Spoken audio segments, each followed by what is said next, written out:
তার ছেলের মধ্যে আমি ওনার মন্ত্রী হিসেবে আমি দেখতে পাই যে ওনার বাবা যেভাবে চলতেন, যেভাবে দেশকে এগিয়ে নিয়ে যেতেন, সেই জিনিসটা ওনার আছে এবং সেই জন্য ইনি প্রতিনিয়ত প্রত্যেকের সাথে কাজের ফাঁকে ইন্টারাকশন করেন, জানার চেষ্টা করেন। এবং আমরা যারা মন্ত্রী আছি আমরাও কিন্তু মোটামুটি ওই কলেজ ইউনিভার্সিটির ছাত্র হয়ে গেছে। উনি ডাকলে আমাদেরকে সব নোট নিয়ে যেতে হয়, ফাইল নিয়ে যেতে হয়, কোন প্রশ্নটা করে। তো হি ইজ ভেরি সিরিয়াস যে এই আমার দেশে ইন্ডাস্ট্রিয়ালিস্টকে সবচেয়ে কম বিপদে ফেলানো যায় সেই দিকে আমাদের লক্ষ্য রাখতে হবে। সেই জন্য উনি মাদার বাড়ি গেছিলেন সেদিন, যে ওখানে আরো কি করা যায়। কয়লার কথা এখানে এসছে, আমরা কয়লা দিয়ে আরো পাওয়ার স্টেশন করার চিন্তা ভাবনা করছি, কিন্তু যেহেতু উন্নতিশীল দেশগুলোতে কয়লার পাওয়ারের ব্যাপারে অনেক রিজার্ভেশন আছে, এমনকি ফান্ডিংও বন্ধ করে দিয়েছে। সুতরাং আমাদেরকে খুব সতর্কতার সাথে এই পাওয়ার স্টেশনগুলোর দিকে আগাতে হবে। আর আপনি যেটা বললেন যে আপনাদের বোর্ডে রাখার ব্যাপারে, এটার ব্যাপারে আমি কাজ শুরু করেছি। আমি অলরেডি রাজশাহী নেসকোতে আমি বগুড়ার চেম্বার অফ কমার্সের প্রেসিডেন্টকে রেখেছি এবং এখানেও যতগুলো আমার ইউটিলিটি আছে প্রত্যেকটি ইউটিলিটিতে আমি চেম্বারগুলো থেকে একজন করে ডাইরেক্টর দেওয়ার জন্য আমি চিন্তা করেছি এবং আশা করি এটা আমি করতে পারবো। তিতাসেও থাকবে ইনশাল্লাহ। তো আপনার আমার মনে হয় আপনার এই কোশ্চেন ছিল। আর তো আমি আর সোলারের ব্যাপারে আপনাদের বলি, সোলারের ব্যাপারে উই আর ভেরি অ্যাগ্রেসিভ এবং তার জন্য আমরা তাড়াতাড়ি একটা পলিসি তৈরি করেছি। মাত্র 2 মাসের মধ্যে আমরা পলিসিটা তৈরি করেছি এবং এটাকে বিজনেস ওরিয়েন্টেড করার জন্য, ইনভেস্টমেন্ট ফ্রেন্ডলি করার জন্য আমরা সব রকমের ফ্যাসিলিটি দিয়েছি, ইনক্লুডিং 5 year ট্যাক্স হলিডে। এখন আপনারা জানেন বাংলাদেশের ব্যুরোক্রেসি জানেন, আপনার কোন তলায় কোন কেরানি একটা সিল মেরে দেবে সেটাকে ছুটাতে আবার টাইম লাগে। এখন চট্টগ্রাম পোর্টে অ্যাসেসররা কি তৈরি করছে, এটা আপনারা যদি আমাদের কেসগুলো এনে দেন, আমি এইটুকু অ্যাসুরেন্স দিতে পারি আমরা যা পলিসিতে বলেছি ওইটাই ইমপ্লিমেন্ট হবে, তার বাইরে কোনো কিছু হবে না। এবং আমাদের ইচ্ছা এবং আমি মনে করি ইটস পসিবল যে সোলার আমরা আমাদের যে টার্গেট 10,000 মেগাওয়াট করতে পারবো। পার্টিকুলারলি আমরা তো ক্লাস্টার বেসিসে যাচ্ছি, পার্টিকুলারলি ওপেক্স মডেলে আমরা ঢাকা শহর থেকে শুরু সারা দেশে রুফটপ দিয়ে দেব এবং এখানে গভর্নমেন্ট কোনো ইনভেস্টমেন্ট করবে না, এখানে প্রাইভেট ইনভেস্টমেন্ট করবে। আমি অলরেডি আমাদের ঢাকা সিটি কর্পোরেশনের 2 অ্যাডমিনিস্ট্রেশনে বসেছি, তাদেরকে বলেছি এরিয়া ভাগ করো, ভাগ করে পেপারে অ্যাডভার্টাইজমেন্ট দাও, তারা কোনো ইনভেস্ট করতে আসলে আমরা বসে তারিখটা ঠিক করে এরিয়া ওয়াইজ আমরা দিয়ে দেব। আপনারা যদি কেবল টিভি আলা ব্যবসা করতে পারে, যদি ওয়াইফাই আলা ব্যবসা করতে পারে, আপনারা নেট মিটার দিয়ে রুফটপে লাগিয়ে আপনাদের বিলটা কেন করতে পারবেন না? সুতরাং সব গভর্নমেন্টের উপর ডিপেন্ড করবেন না, কিছুটা আপনারা এবং ক্রেতার সাথেও একটু ডিপেন্ড করেন। এবং আমি বিশ্বাস করি এনি ইনভেস্টমেন্টের জন্য it will be friendly investment, এটা আপনারা করতে পারবেন এবং এটা আমরা এই মাসের মধ্যে আমরা এটা শুরু করে দেব এবং কাজও আপনারা যদি কাজও তাড়াতাড়ি করবেন তত তাড়াতাড়ি আমরা সোলারে চলে আসতে পারবো। আর তাছাড়া যেগুলো বড় যেগুলো সেগুলোর জন্য আমরা এখানে ডক্টর ইজাজ বলেছিল যে এই যে আমরা জমিগুলো দেব, এই জমিগুলো আমরা যেটা ভাবে কোনো ভাড়া বা কিছু দেবো না। আমরা দিস জমি land will be hour equity, so that যদি যে সেই সময় ওই জমির যে দাম ইনভেস্টমেন্ট এর সাথে যোগ করে ওই শেয়ারটা আমাদেরকে দেবে। আমার মনে হয় যে এর ভালো প্রপোজাল হয় না। আর আপনার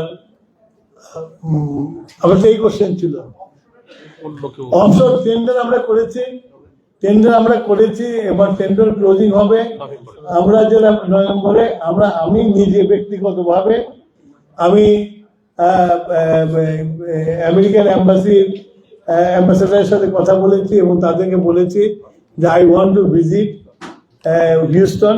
ওখানে যারা বড় বড় যারা আছে তাদের প্রেসিডেন্টের সাথে দেখা করে তাদেরকে ইনভাইট করব আমাদের এখানে পার্টিসিপেট করার জন্য।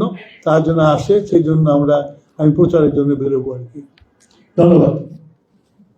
আমাদের বললাম যে আমি এফটিআইপির একজন মেম্বার, আমি সম্পাদক এনার্জি অ্যান্ড পাওয়ার আজম চৌধুরী সাহেব অলরেডি বলেছেন বাংলাদেশে এনার্জি সম্পদ যেটা এটা সরকারের এককভাবে বিশেষ করে এনার্জি ক্রাইসিস যেটা মোকাবেলা করা সম্ভব না।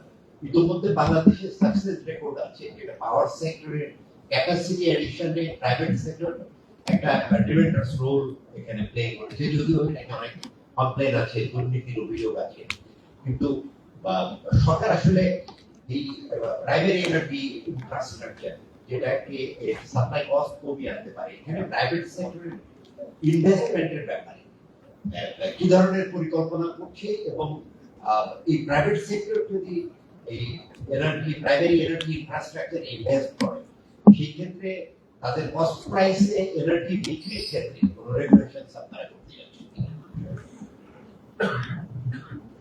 আমাদের সরকার প্রাইভেট ইনভেস্টমেন্ট ফ্রেন্ডলি সরকার, পার্টিকুলারলি এনার্জি সেক্টরে আমাদের প্রাইভেটের ইনভেস্টমেন্ট আমাদের অত্যন্ত জরুরি এবং সেই জন্যই আমাদের মাননীয় প্রধানমন্ত্রী প্রাইভেট সেক্টরের সবার সাথে বসছেন এবং আমি নিজেও বসেছি। তা আপনারা তো দেখলেন প্রাইভেট সেক্টরে একটা ছোট্ট জিনিস নিয়ে আমাদের দায়িত্বভার গ্রহণ করার পরে হঠাৎ করে মিডল ইস্ট ওয়ার লেগে গেল। আমি পরে পরে বলা সত্ত্বেও যে আমার রিজার্ভ আছে, আপনারা ভয় পেন না, আপনার পেট্রোল পাম্পে এত লাইন দিয়েন না। এবং এই পেট্রোল পাম্পে এমন বড় লাইন হলো যে আমার বাড়ির সামনে দুটো পেট্রোল পাম্প আছে, তো সারা রাত দেখতাম আমার বাড়ির সামনে মোটরসাইকেল দাঁড়িয়ে আছে। তো যাই হোক, আমরা অনেক চেষ্টা তদবির করে আমরা এটাকে বন্ধ করতে পেরেছিলাম। তেলের তো অভাব হয়নি। যখন ফ্লোরিডা ড্রাই হয়ে গেছে তখন ঢাকা কিন্তু ড্রাই হয়নি। তারপরেও এটা নিয়ে বিশাল লাইন। পরে দেখা গেল যে ব্ল্যাক মার্কেটিং শুরু হলো, পরে দেখা গেল যে অনলাইন ব্ল্যাক মার্কেটিং শুরু হলো, যে অমন জায়গায় এত দামের তেল বিক্রি হবে, অনলাইনে অর্ডার করে তেল চলে গেল। এইটা দেখে আমি মাননীয় প্রধানমন্ত্রীকে সাথে আলাপ করলাম যে আমরা তেলের ব্যবসাটা প্রাইভেটে দিয়ে দিই। আমরা তো আছি, আর যারা প্রাইভেট আছে, কারণ আমরা তো অলরেডি প্রাইভেট থেকে আমরা তেল কিনি। এই যে কলকাতাতে আছে ইন্ডিয়ান অয়েল আর রিলায়েন্স, আর যদি কারো যদি লাইন দিয়ে সস্তায় আমাদের কাছে কিনতে না চায়, পেয়ে যান যে প্রাইভেটটা কিনবে, তো অসুবিধাটা কি আছে?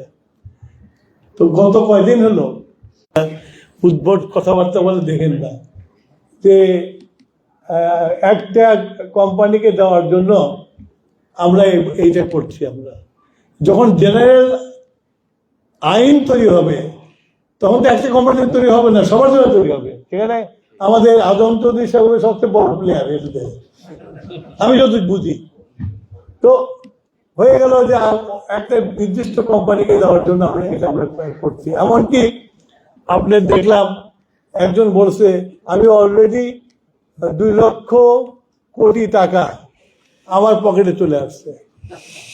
তো 2 লক্ষ কোটি টাকা গুনতে কতক্ষণ লাগে আমি জানি না, ওটা নাকি চলে আসছে নাকি ফেসবুকে এলে দিয়েছে। এবং এটা একটা গোষ্ঠী করছে। এটা আমার মাননীয় প্রধানমন্ত্রী বারে বারে বলছে এই জ্বালানিটিকে নিয়ে অনেকে ঘোলা পানিতে মাছ শিকার করতে যাচ্ছে, অনেকে ষড়যন্ত্র করছে।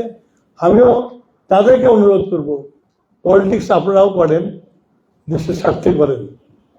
দেশের এই ক্রাইসিসকে বাড়িয়ে দিয়ে আপনারা কোনো কিছু হাসিল করতে পারবেন না। ধন্যবাদ। আর কিছু আছে আপনাদের? আসসালামু আলাইকুম। আমার নাম তানজিদ চৌধুরী, প্রধান নির্বাহী অমরা পেট্রোলিয়াম লিমিটেড।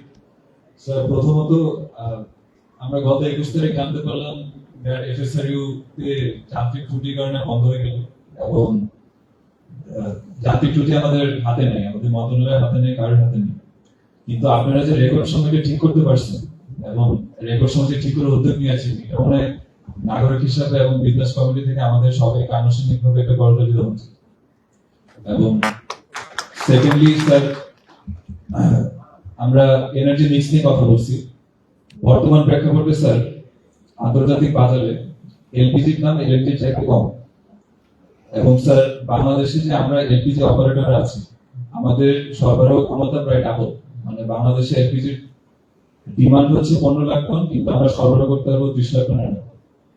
সো যেখানে আমাদের এক্সেস ক্যাপাসিটি আছে এবং এলপিজির দাম এলপিজি চাইতে কম বর্তমান মার্কেটে, আমার মনে হয় এলপিজি ইন্ডাস্ট্রির জন্য খুব ভালো একটা অল্টারনেটিভ ফুয়েল হিসেবে কাজ করতে পারে, এবং আমরা ইন্ডাস্ট্রিদের কাছে দিচ্ছি। এবং স্যার, আপনি ভালো করে জানেন সাউথ কোরিয়া স্যার এলপিজি দিয়ে কিন্তু পাওয়ার প্ল্যান্টটা চালাচ্ছে। এলএনজি পাওয়ার প্ল্যান্ট, এলএনজি দাম যখন বেশি হয়ে যায় তখন এলপিজি দিয়ে চালাচ্ছে।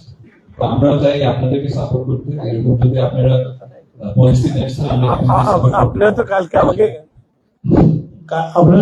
আমাকে প্রস্তাবটা দিয়েছেন। আপনাদের বলেছি আপনারা একটা প্রপোজাল আমাদের কাছে দেন, এবং আমি আপনাদের একটু অ্যাসিওর করতে পারি, প্রপোজাল যদি অ্যাকসেপ্ট মানে অ্যাট্রাকটিভ হয় আর আমার ইন্ডাস্ট্রিগুলি হেল্পফুল হয়, অবশ্যই আমরা কোনো সময় নষ্ট করবো না, আপনাদেরকে পারমিশন দিয়ে দেব। এটা মানে আমাদের কাছে ইন্ডাস্ট্রি ফার্স্ট। আমার ইকোনমিক গ্রোথ না হলে আমাদের এই সরকারের দায়িত্ব নিয়ে কোনো লাভ নেই। সুতরাং আমি মনে করি যে আপনারা অনেকদিন পরে একটা ভোট হয়েছিল, ভোটের পরে আপনারা আমাদের ইলেক্ট করে আমাদেরকে দায়িত্ব দিয়েছে, এবং টু পারফর্ম, এবং পারফর্ম একা করা যায় না, পারফর্ম সবাইকে নিয়ে করতে হয়। আপনারা প্রস্তাবটা নিয়ে এসছেন, আমার কাছেও ভালো লেগেছে, আমার প্রতিমন্ত্রীর কাছেও ভালো লেগেছে। আমরা এটা প্রস্তাবটা আপনারা ফর্মালি আমাদের কাছে দেন, আমরা দেখি ইনভেস্টিগেশন করে, তারপরে অবশ্যই আপনাদের যেটা বলছেন পারবেন সেটা আমরা টেস্ট করবো। আমি পেছন থেকে বলছিলাম, ডেইলি অবজারভার পত্রিকায় কাজ করি, শাহনাজ বেগম অন্না। আমি তুমি কোথায়? তোমার দেখা যাচ্ছে না কেন? শাহনাজ দেখা যাচ্ছে না কেন? পেছনে আছি, যেহেতু টেলিভিশন ক্যামেরাগুলোর সামনে অকুপাইড করে রেখেছে, ওই জন্য দেখা যাচ্ছে না। ভালো। এনিওয়ে, আমার প্রশ্নটা হচ্ছে, অমিত সাহেব তার বক্তৃতায় খুব সুন্দর করে বলেছেন যে বাংলাদেশ সরকারের সব থেকে বড় দুর্নীতির খাত আগে ছিল যেটা জ্বালানি খাত, এবং এই খাতে তারা ব্যাপকভাবে স্বচ্ছতার কথা ভাবছেন, এটাকে আমরা সাধুবাদ জানাই। তো আমার একটা প্রশ্ন ছিল যে গত 28 জুলাই ক্যাবিনেটের যে বিষয়টি গেছে একটা চাইনিজ কোম্পানির এফএসআরইউ প্ল্যান্টের প্রজেক্ট নিয়ে, এই প্রজেক্টটা কোথায় যাচাই বাছাই হলো এবং কিভাবে গেল, এটা যদি একটা উত্তর পেতাম।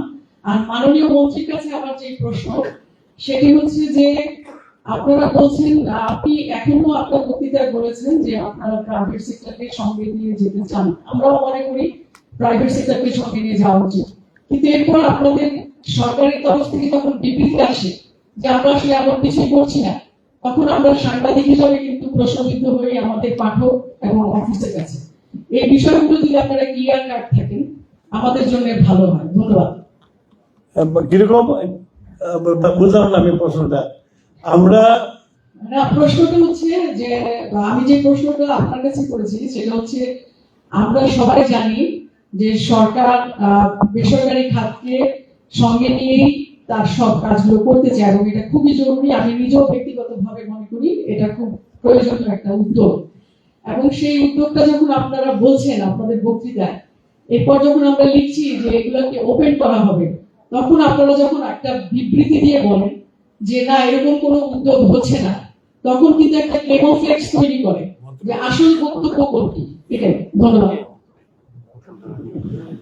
ও ওটা বলে তুমি আমার মনে হয় ভুল এক্সপ্লেনেশন দেওয়া হচ্ছে। ওটা বলা হয়েছে যখন একটা কোম্পানির নামে সুবিধা দেওয়ার জন্য আমরা করছি, তখন বলা হয়েছে যে এরকম আমরা করছি না, তবে আমরা যাতে সবাই ব্যবসা করতে পারে সেই জন্য আমরা একটা পলিসি তৈরি করছি। হ্যাঁ, আপনাদের ওখান থেকে যে বিবৃতিটা গেছে আপনি ওটা আরেকবার দেখে নেবেন, এটা আমার রিকোয়েস্ট থাকলো। আর অমিত শাহ যদি প্রশ্নের জবাব দিতেন, ধন্যবাদ। মাননীয় মন্ত্রী থাকতে আমার প্রশ্নের উত্তর দেওয়ার হেতুটা কি আমি জানি না। ওই যে ওইটা তুমি যে বলছো স্বচ্ছতার আশা। আমি আপনাকে এটুকু বলতে পারি যে সরকার এর সমস্ত কর্মকাণ্ড পরিচালিত হয় যতগুলো নীতিমালা অনুসরণ করা, পিপিআর অনুসরণ করে। এটা একটা G2G প্রজেক্ট হিসেবে আপনার জ্ঞাতার্থে বলছি যে এখানে কোনো পার্টিকুলার প্রজেক্টকে অ্যাপ্রুভাল করা হয়নি। সিসিটিপি তে যেটা অ্যাপ্রুভ করা হয়েছে সেটা হচ্ছে এই এফএসআরটা সেট করা হবে G2G মোডে। ওকে, তো এখানে যারা ইন্টারেস্ট শো করেছিল প্রাইমারিলি ইভ্যালুয়েট করে G2G তে যারা কোয়ালিফাই করে সেই শর্ট লিস্টের মধ্যে আমরা কাজ করেছি, আমাদের মন্ত্রণালয় কাজ করেছে এবং সেই G2G মোডে এটা কাজ করা হবে। কারণ এটা দেখা গেছে সবাই বলছে দ্রুততম সময়ের মধ্যে এটা আমাদের কাজ করতে হবে। তো দ্রুততম সময়ের মধ্যে কাজ করবা, এটাই তৈরি না। G2G থেকে দ্রুততম সময় কোনটা এটা করা সম্ভব নয়। তো G2G তে করবার ব্যাপারে নীতিগতভাবে সিদ্ধান্ত হয়েছে। অ্যাকর্ডিংলি আরএফপি চাওয়া হয়েছে, তারা আরএফপি প্লেস করেছে। এরপরে আমাদের টিম তাদের সাথে নেগোশিয়েট করবে। নেগোসিয়েশন যদি স্যাটিসফ্যাক্টরি হয় তারপরে চুক্তির প্রশ্ন আছে। Still to very long way. Thank you. জি, আসসালামু আলাইকুম। আমার নাম জাস্ট মোমেন্ট প্লিজ। আমাদের পাশে উনি যাদের বিশেষ সংস্কার উনি একটু কথা বলতে চাইছেন একটা